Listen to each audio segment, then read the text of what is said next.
Today's shirt, that handsome devil. Since we're dealing with an MGM star today, let's deal with a lion. Well, today I decided to make the long trek up the big hill on Grace Avenue where Francis X. Bushman lived, because I wanted to cover Rudy Valentino today. I've read a lot of stuff about him recently, and he just became so fascinating that I wanted to show you some of the stuff that I've learned.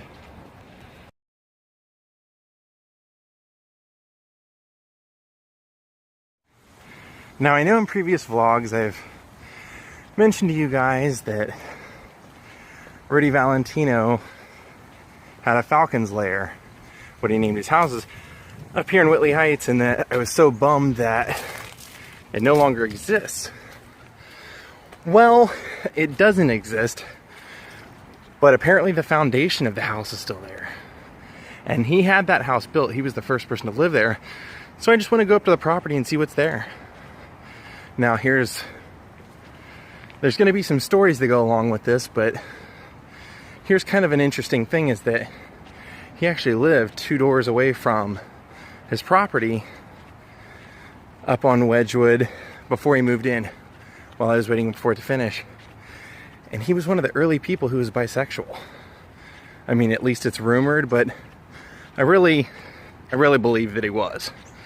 And he apparently lived in this house up here in Wedgwood with his boyfriend at the time, Paul Ivano. And he also lived in another apartment with Paul Ivano. Here's the weird thing about Valentino. Like I said, he was bisexual, he wasn't gay. He would date a man, and he would have 4 girlfriends. And he'd go out with another guy, and then he'd have another girlfriend. You know, just, the guy was married numerous times in a short life, so I'll tell you why. There's the road leading to Topside, which was Francis X. Bushman's estate. And after he lived there, Tyrone Power lived there. So as we walk through Whitley Heights and check out the Halloween decorations, I'll tell you some stories. Now, Rudy Valentino was born in Italy, which is weird because he was known as the Latin lover. And he left Italy and arrived on Ellis Island in New York as a young immigrant. And at a young age, he became what was called a taxi boy, or a taxi dancer, which is rich, wealthy women would come to a club and pay to have him dance with them. So he was having an affair with a married woman who actually he was teaching dance to, but her husband was having a lot of affairs. And Rudy Valentino, one of the women that he was sleeping with on the side, told him that. So he kind of exposed this guy. And there was a whole court case, and during this court case, the rich guy somehow turned the tables on Valentino, and a young Valentino got put in jail. As soon as he got in jail, he immediately was like, this is it, took off for Los Angeles. Now, this house that we're going to see up here, and I'm going to actually walk past the property of Rudy to get there first, and then I'll come back and show you. But this is the property that he lived with Paul Ivano. And this led to a little bit of problems in Rudy Valentino's life, because Rudy Valentino was one of the first people to slick back his hair. And a lot of people didn't like that. A lot of men hated that. They actually called him Vaselino.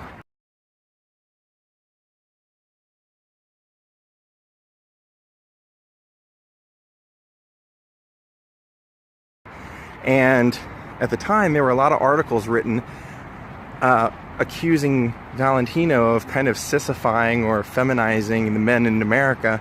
And movies were supposed to be around to show the masculine side, and that he was killing that. So there was an article about how in Chicago, a powder station had been installed in a men's bathroom.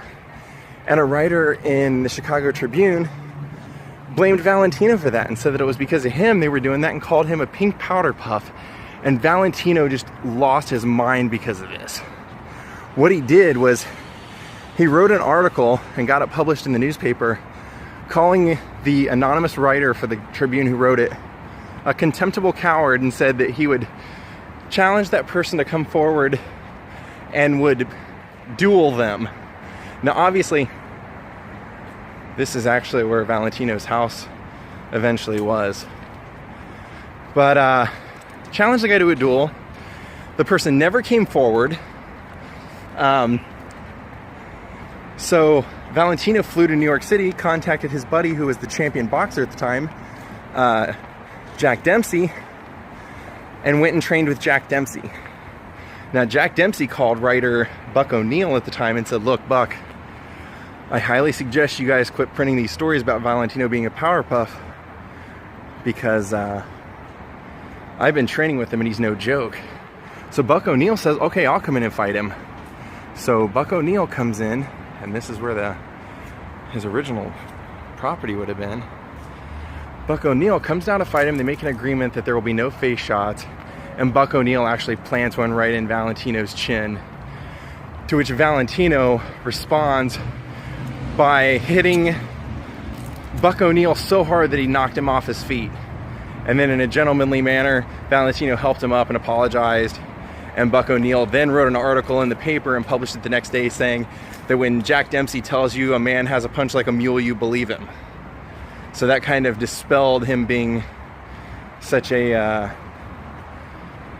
feminine icon at the time. Valentino said, "It's one thing to criticize my acting, but to make me a laughing stock because of my personal taste and personal interest is unfair." I've stumbled upon a lot of writing, not just about Valentino, but about the era, and that a lot of stars back then seemed to have taken course with Valentino, where they were very open sexually, and it wasn't uncommon, even if they weren't gay, to kind of carouse with other men, and same with women. In fact, Valentino was married to a woman who we later find out that she was a lesbian, and I'm gonna take you by pretty soon. Down by the post office I always take you guys to, about a block away is the location of where they were married in the backyard. And I don't know if I'll do that today or if I'll do that on another. I'm not gonna be able to do all the Valentino vlog in one, but I am going to make it a two-parter, because then I'm gonna put, in the second part, we're gonna go up to where he eventually moves to, the Falcon's Lair up in Benedict Canyon. And that is actually overlooking where the Charles Manson murders, the Sharon Tate murder happened, because Valentino's stable actually went downhill into where that property was. So it's a weird connection there. Kind of the classic stuff about Whitley Heights that I love that still exists. Like the entrance here, the old-fashioned letterbox, the tiled stairs, the real luxurious gate. I love that kind of stuff. So cool. In all of my storytelling, I just realized that I overshot the house by a long shot. So we'll work our way back. But what I was going to say is that here's another crazy thing about Valentino. When he married the lesbian, the woman who, I shouldn't call her that, but her name was, I believe I'll have to look, Jane Acker, I believe was her name. She immediately regretted it and wouldn't let him even sleep in the same hotel room with her that night, and she sued him for divorce very shortly after. Now, the crazy thing is that apparently he wasn't going to let any moss grow underneath his feet, because he married another woman, Natasha Rambova, I think, Ramabov. I'll have to look up for sure the name, how to pronounce it, but yeah, he, it's crazy. He married her and then had to have it annulled because his marriage to Jane Acker hadn't went through yet. So they got that finished, and then he remarried Natasha Ramabov, or whatever her name was. Let me look that up and I'll get back to you. I apologize, I meant Jane Acker and Natasha Rambova. So it looks like this whole brick wall is where his house would have been. Now I'm gonna post a picture of, I actually found pictures of the front of his house here and the back of his house, and then him in front of it. But in the back picture of his house, when you can see the back and everything, you'll actually be able to see this road that I'm on and this retaining wall and everything. You'll be able to see that. You see how that road goes upward? You'll see that as well.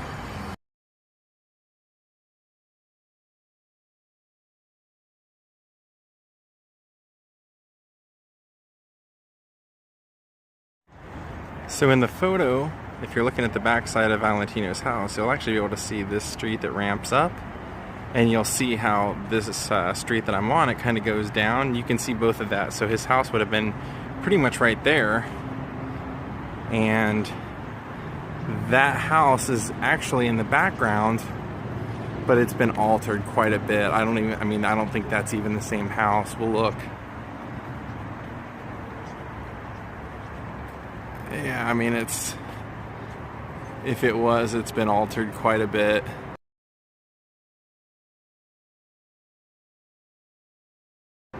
Because in the one we can see in the photo, there's actually like 3 archway, and those are all square windows, so they would have altered that if that's the same place or not, which I kind of doubt it. I bet it was bulldozed and rebuilt. Yep. So his address was 6776, and the only thing on this side of the wall, or on this side of the street, is just a brick wall that goes all the way down. So this is where Valentino's house would have been. Can you believe it?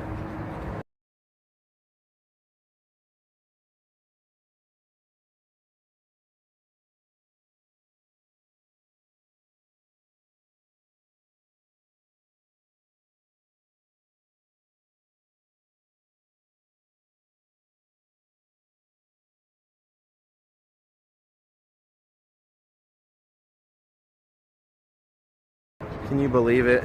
I mean, oh man, to destroy a legendary property. I mean, okay, here's the thing about this. Valentino, there's a section up in Beverly Hills, way at the top of a hill. He had a house there, and that one, there's still a pillar there that says Falcon Lair. That's what he called his houses. So that's still there, but that house also has been, Doris Duke lived there for a long time, and that house has been bulldozed and another one's been built in its place, so neither of his houses are there. But he only lived in that house from 1925 until he died in 1926. This was his primary house, and they've bulldozed it. I mean, it's just, and this is just all that's left of Valentino's property. Now the crazy thing is that if he, like I told you guys earlier, if his house was right here, they say the foundation's still here on the other side of this wall. Now there's a staircase right to the left of me, and I'm gonna take that down and see if I can see anything. I take a lot of my walks and my hikes up here into Whitley Heights, and one of the places that I always swung by was this right here. It's a little plaque, a memorial of the people who made Whitley Heights, Whitley Heights.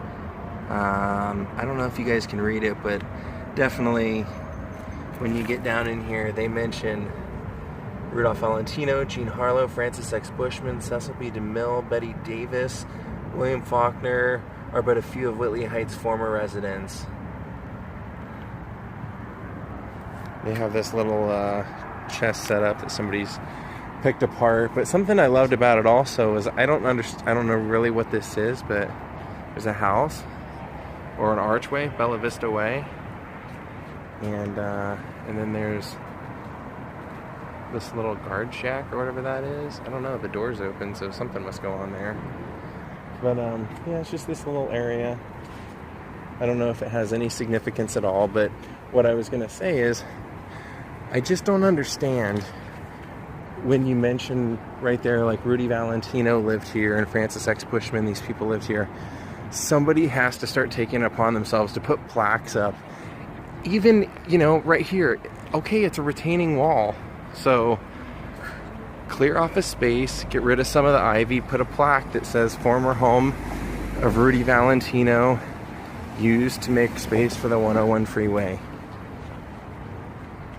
Something to encompass the history for others. I mean, look at it, it's just overgrown with ivy. God, they left the original lamp poles here. That's clearly the original lamp poles. They can do that, but they can't leave just somewhere up here a plaque for Rudy Valentino. I know I thought these were the original lamp poles, but after looking at the picture, they're a different shape, so what I'm guessing is when they put this wall up and they bulldozed this house, they probably had to put a new light pole up. But in the picture, you can see where the light poles would be.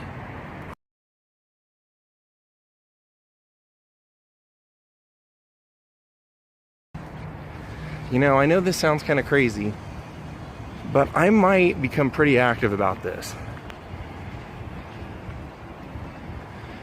I'm thinking about looking into maybe who's kind of in charge of the Whitley Heights area and seeing about bringing this kind of stuff to their attention. I would think it would only make the value of the property worth more. I mean, like I said, people credit the Falcons lair on top of Angelo as being like Rudy's house, but he only lived there a year or less. I mean, he died in 1826 and he moved in there in 1925. This was his primary residence. Well, after looking and looking and looking, the house 6820 Wedgwood, where he rented before and he lived with Paul Ivano, it's not here anymore. I couldn't find it. So now I'm gonna go try and find the foundation. Before I head down to see if I can find the foundation, I wanted to take this little path up here because in one of the books I had read, they said that Valentino and Bushman were next door neighbors. And that oftentimes there'd be so many parties in the neighborhood during the day that people would block Francis X. Bushman's driveway. And I see that this is open, and I wanted to see if this was connected to where he lived. Bushman, I mean.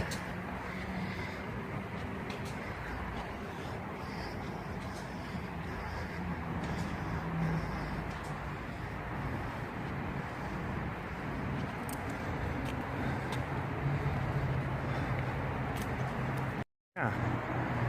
This is the top of the hill, and Francis X. Bushman had two entrances. This would have been one of them. His house, actually, that's not his house. There's 5 houses built on the property, but that would have been where his house sat. And this driveway, I've taken you down there.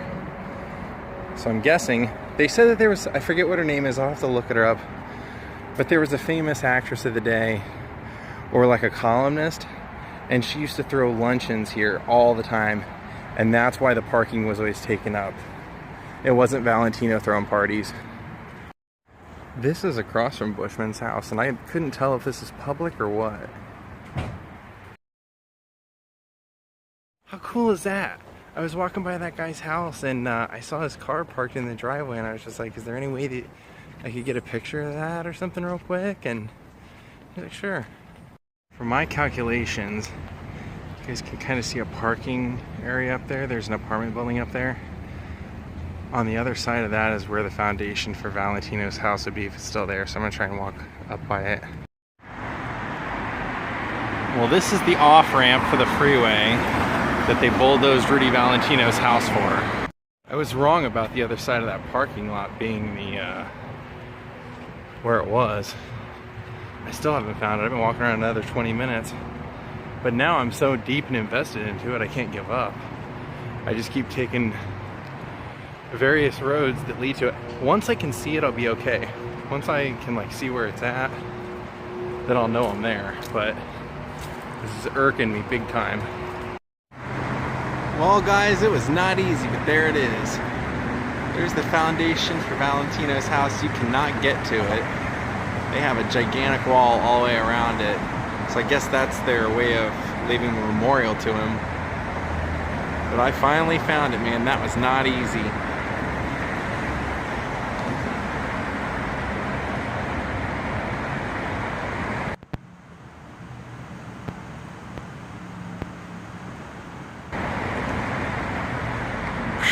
Long day, vlog over. Well, how appropriate